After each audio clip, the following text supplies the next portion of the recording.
Dear students, this is Praveen Kumar Agrawal from BB Department, Rotary Institute of Management and Technology Chandosi welcomes you in today's lecture of Company Law. In Company Law, you have to cover total 5 units, but today we will discuss the syllabus of Unit First. Under Unit First, you have to cover the following topics. The first one is corporate personality. Second one is kinds of companies. Third one is promotion and incorporation of companies. Let us move to the first topic, that is the corporate personality, meaning and definition of company. इस concept में हमें study करना है कि company क्या होती है, because you are studying the different laws created for the company working. तो पहले हमें ये क्लियर करना होगा कि कंपनी होती क्या है. What is the concept of company? Let us have a look. A company is a natural legal entity formed by the association and group of people to work together towards achieving a common objective. It can be a commercial or an industrial enterprise. Company का मतलब कोई भी एक ऐसा association या group of people जिसका main purpose होता है एक कॉमन ऑब्जेक्टिव को अचीव करना. यानी कुछ लोगों ने क्या करा, एक कॉमन ऑब्जेक्टिव है उनका सबका, और उस ऑब्जेक्टिव को कंप्लीट करने के लिए उन लोगों ने आपस में एक दूसरे को ज्वाइन किया और एक नेचुरल लीगल एंटिटी फॉर्म की जिसके हेल्प से वो अपने कॉमन ऑब्जेक्टिव को अचीव कर सकते हैं. तो इस पर्टिकुलर नेचुरल लीगल एंटिटी को हम नाम देते हैं कंपनी का. ओके, कुछ डेफिनेशंस हैं इसकी, वो देख लेते हैं हम. सबसे पहली डेफिनेशन है according to the company act 2013. Company act 2013 के according company can be defined as a registered association which is an artificial legal person having an independent legal entity with perpetual succession, a common seal for its signature, a common capital comprised of transferable shares and carrying limited liability. यानी कि यहां पर company के सारे features को include करते हुए company act ने 2013 ने एक डेफिनेशन प्रोवाइड करी. इनका कहना है कि कंपनी एक रजिस्टर्ड एसोसिएशन है. रजिस्टर्ड का मतलब कंपनी एक्ट 2013 में कंपनी को रजिस्टर्ड होना जरूरी है. अगर कंपनी एक्ट में रजिस्टर्ड नहीं है तो वो कंपनी नहीं कहलाएगी. इसके साथ साथ वो एक आर्टिफिशियल लीगल पर्सन होना चाहिए, उसकी एक इंडिपेंडेंट लीगल एंटिटी होनी चाहिए, एक परपेचुअल सक्सेशन होना चाहिए उसका, एक उसकी कॉमन सील होनी चाहिए जो उसके सिग्नेचर के लिए फॉलो की जाएगी, एक कॉमन कैपिटल होनी चाहिए जिसमें शेयर्स का कंट्रीब्यूशन होना चाहिए जो कि ट्रांसफरेबल होंगे, और उसके साथ साथ जो मेंबर्स उसे ज्वाइन कर रहे हैं उनकी लायबिलिटी लिमिटेड होनी चाहिए. Okay, now look at the second definition of company. ये डेफिनेशन प्रोवाइड की गई थी ब्रिटिश. तो ब्रिटिश डेफिनेशन में क्या है? A company is a body corporate और an incorporated business organisation registered under the companies act. It can be limited और अनलिमिटेड कंपनी, प्राइवेट और a public company, company limited by guarantee और a company having share capital और a community interest company. तो यह company के classification के basis पर company के डेफिनेशन को प्रोवाइड किया गया है. इन्होंने बोला कि कोई भी बॉडी कॉर्पोरेट या फिर इनकॉर्पोरेटेड बिजनेस ऑर्गेनाइजेशन जो कंपनी एक्ट में रजिस्टर्ड है उसको कंपनी कहा गया है, और उसके साथ साथ कोई भी लिमिटेड या ये कोई भी लिमिटेड कंपनी हो सकती है या अनलिमिटेड कंपनी हो सकती है, प्राइवेट हो सकती है या पब्लिक हो सकती है, लिमिटेड बाय गारंटी हो सकती है या शेयर कैपिटल हो सकती है, या कम्युनिटी इंटरेस्ट कंपनी भी हो सकती है. Okay, so this is all about the definitions of company. Now come to the key features of a company. जैसा कि हमने डेफिनेशन में स्टडी किया, तो डेफिनेशन के बेसिस पर हम कंपनी की कुछ फीचर्स को डिस्कस कर सकते हैं जो कि इस तरह से हैं. The first one is artificial person, second one is separate legal entity, third incorporated association, fourth limited liability, fifth common seal, and six is perpetual existence. Come to the first one, artificial person. A company is a creation of law, and that's why it is known as the artificial person. It does not take birth like natural person, but it come into existence on the basis of the law, क्योंकि law के द्वारा इसे create किया जाता है।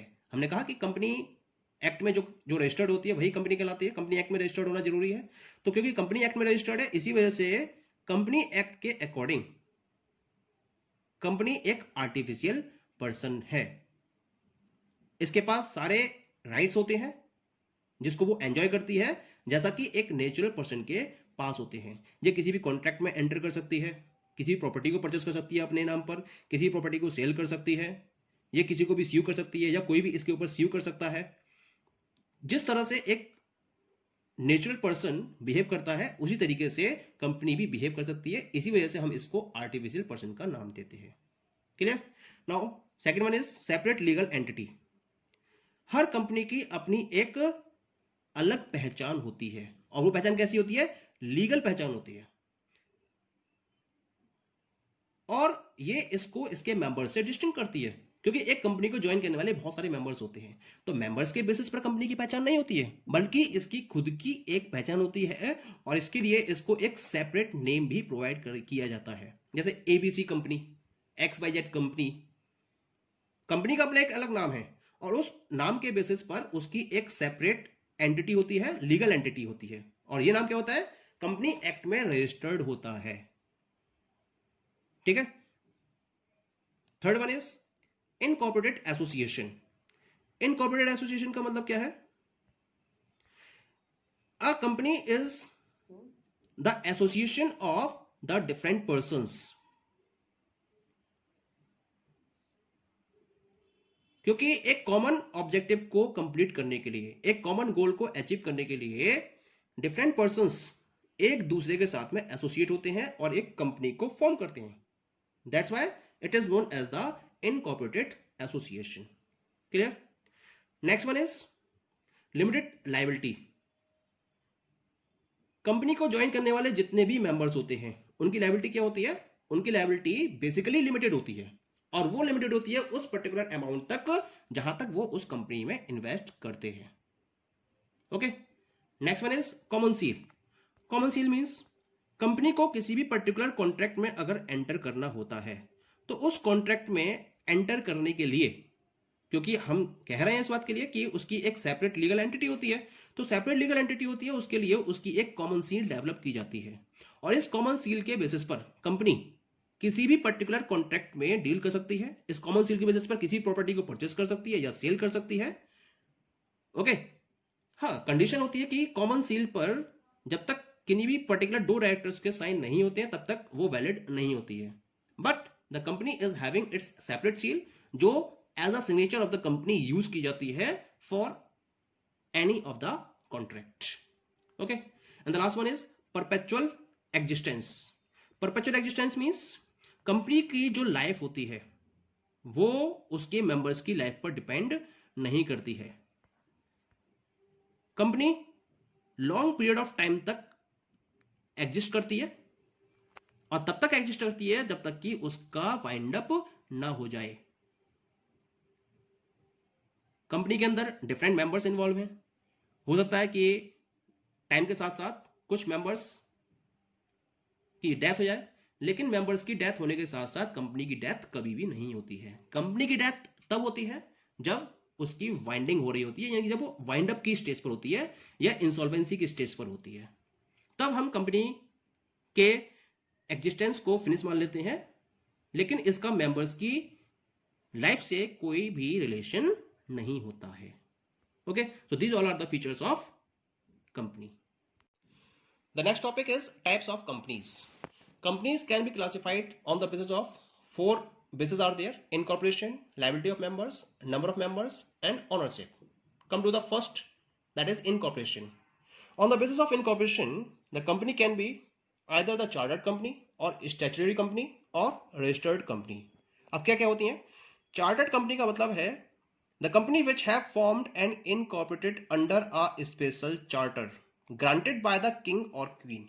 पहले के time में ऐसा होता था कि किंग और क्वीन की परमिशन से जिन कंपनीज को इनकॉर्पोरेट या फॉर्म किया जाता था उनको हम चार्टर्ड कंपनी का नाम देते थे। जैसे कि जब इंडिया में ब्रिटिश रूलिंग हुई थी तो उस समय ईस्ट इंडिया कंपनी ने रूलिंग की थी इंडिया पे. That east India company is the example of chartered company. Second one is statutory company. These are the companies which are created by means of a special act of parliament or any state legislature. यानी कि जब parliament में एक special act को पास करके companies को form किया जाता है तो ऐसी कंपनीज को हम स्टैट्यूटरी कंपनीज का नाम देते हैं. जैसे कि reserve bank of India RBI, railways या insurance regulatory development authority IRDA, TRAI TRAI, telecom regulatory authority of India. ये सारी कंपनीज कैसी हैं? These all are the statutory company. Last one is the registered company. The company which is registered under the companies act 2013 is known as the registered company. Clear? Now come to the second basis. This is on the basis of the liability of members. Here we are looking three categories: limited company, company limited by guarantee and unlimited company. बात करते हैं पहले limited company की. Limited company क्या होती है? ये वो रजिस्टर्ड कंपनी होती है जिसमें कंपनी के मेंबर्स की जो लायबिलिटी होती है केवल उनकी शेयर की वैल्यू तक होती है.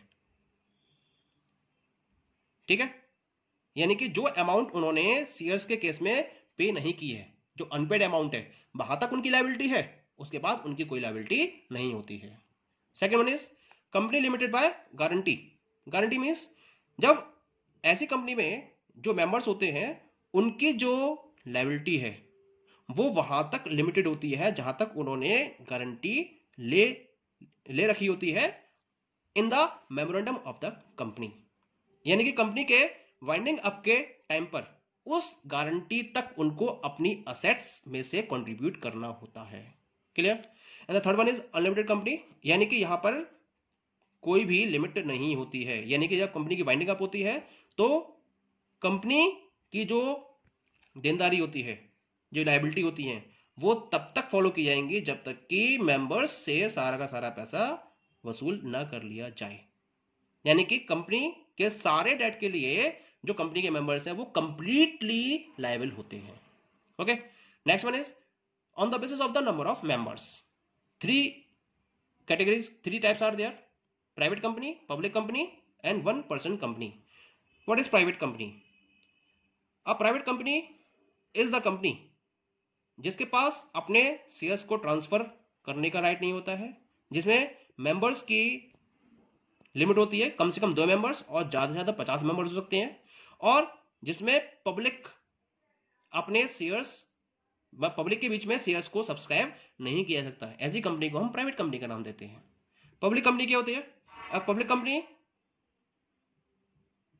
जो प्राइवेट कंपनी नहीं है, मतलब जो प्राइवेट कंपनी की कंडीशंस को कंप्लीट नहीं करती है, उसके अगेंस्ट में जो चलती है, वो क्या है? Public company. यानी कि इसमें मैक्सिमम नंबर्स अनलिमिटेड होती हैं, यहां शेयर्स इश्यू किए जाते हैं, शेयर्स को सब्सक्राइब किया जा सकता है पब्लिक से, ठीक है, और यहां शेयर्स को ट्रांसफर भी किया जा सकता है. तो ऐसी कंपनी को हम पब्लिक कंपनी का नाम देते हैं. और वन पर्सन कंपनी का मतलब क्या होता है? यहां केवल एक ही पर्सन होता है जो उस कंपनी को होल्ड अप किए होता है. That's why it is known as the OPC और one person company. Next one is ownership. On the basis of the ownership, we have the three categories: government company, foreign company, holding and subsidiary company. What is government company? जिस company में 51% paid up capital central government या state government के पास हो, या central और state government के joint efforts के पास हो, तो ऐसी कंपनी को हम गवर्नमेंट कंपनी का नाम देते हैं. फॉरेन कंपनी क्या होती है? जो कंपनी इंडिया के आउटसाइड होती है लेकिन अपने बिजनेस को इंडिया में रन कर रही होती है, उस कंपनी को हम फॉरेन कंपनी का नाम देते हैं. और तीसरी होती है holding and subsidiary company. Holding company का मतलब होता है एक कंपनी जब दूसरी कंपनी को कंट्रोल कर रही होती है, तो जो कंपनी कंट्रोल कर रही होती है उसको होल्डिंग कंपनी कहते हैं, और उसका जिस कंपनी पर कंट्रोल होता है उस कंपनी को हम सब्सिडरी कंपनी का नाम देते हैं. Okay, thank you.